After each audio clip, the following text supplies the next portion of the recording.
2024 সালের জুলাই গণঅভ্যুত্থানের পর ঘোষিত জুলাই জাতীয় সনদই এখন দেশের নতুন রাজনৈতিক কাঠামোর মূল ভিত্তি। এই সনদের লক্ষ্য ছিল গণতান্ত্রিক পুনর্গঠন, নির্বাচন ব্যবস্থার স্বচ্ছতা এবং দলীয় প্রভাবমুক্ত রাষ্ট্রযন্ত্র গঠন। গত এক বছরে অন্তর্বর্তী সরকার নির্বাচন কমিশন, বিচার নিয়োগ কমিশন এবং রাজনৈতিক অর্থায়ন নীতিমালা সংস্কার করেছে। এখন তারা চাইছে ফেব্রুয়ারির মধ্যেই একটি নির্বাচন আয়োজন করতে, যা হবে এই সংস্কার কাঠামোর প্রথম পরীক্ষামূলক প্রয়োগ। প্রধান উপদেষ্টা ড. মোহাম্মদ ইউনূস নেতৃত্বাধীন সংলাপ টাস্ক ফোর্সে বিএনপি, জামায়াত, এনসিপি ও বাম দলগুলো অংশ নিচ্ছে। নির্বাচন ছাড়া স্থিতিশীলতা সম্ভব নয়, এ বিষয়ে সবাই একমত। তবে ভিন্নমত হল কবে ও কিভাবে নির্বাচন হবে তা নিয়ে। বিএনপি দ্রুত নির্বাচনের পক্ষে। তারা বলছে অন্তর্বর্তী প্রশাসন দীর্ঘ হলে অনিশ্চয়তা বাড়বে। এদিকে জামায়াত ও এনসিপি চায় সংস্কারের পূর্ণ বাস্তবায়ন শেষে ভোট হোক, আর বাম ও নাগরিক প্ল্যাটফর্মগুলো চাইছে রাষ্ট্রযন্ত্রের পূর্ণ নিরপেক্ষতা নিশ্চিতের পরেই নির্বাচন।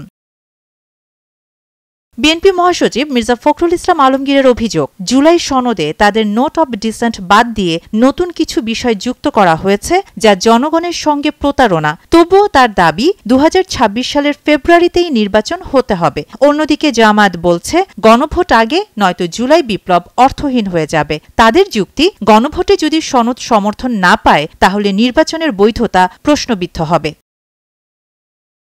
এদিকে বিএনপি জামায়াত প্রকাশ্যে বিরোধে জড়ালেও নির্বাচনের আগে বিএনপি ও জামায়াতের মধ্যে বোঝাপড়ার কথা শোনা যাচ্ছে বলে জানিয়েছেন জাতীয় নাগরিক পার্টি এনসিপির মুখ্য সমন্বয়ক নাসির উদ্দিন পাটোয়ারি। নির্বাচন নিয়ে বাস্তববাদী অবস্থানে এনসিপি। তারা বলছে জুলাই সনদ বাস্তবায়নের আদেশ জারি হলে একই দিনে গণভোট ও নির্বাচন হলে তাদের আপত্তি নেই, তবে সবকিছু আগে স্বচ্ছভাবে জাতির সামনে প্রকাশ করতে হবে।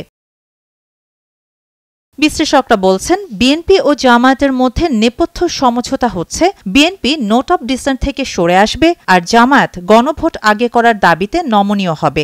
অন্তর্বর্তী সরকারের সূত্র অনুযায়ী 15 ফেব্রুয়ারির আশপাশে ভোট আয়োজনের প্রস্তুতি চলছে। কেউ বলছেন এটি বাস্তবসম্মত সময়সীমা, কেউ বলছেন রাজনৈতিক চাপের ফল। জাতিসংঘ ও ইউরোপীয় ইউনিয়নও সংস্কার ভিত্তিক নির্বাচনের তদারকির প্রস্তাব দিয়েছে, যা অন্তর্বর্তী সরকারের প্রতি আন্তর্জাতিক আস্থার ইঙ্গিত বহন করে।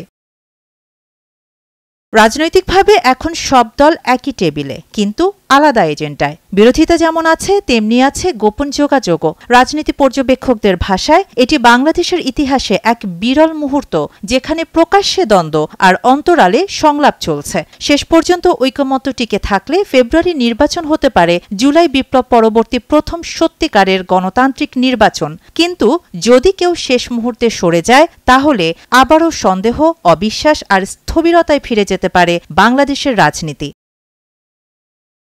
ফেব্রুয়ারির ভোট এখন শুধু রাজনৈতিক প্রতিযোগিতা নয়, এটি জাতীয় পুনর্গঠনের লড়াই। প্রশ্ন একটাই, সন্দেহ আর অবিশ্বাসের দেয়াল পেরিয়ে বাংলাদেশ কি এবার সত্যি সমঝোতার পথে হাঁটবে? শাহানা জাহান, নয়াদিগন্ত।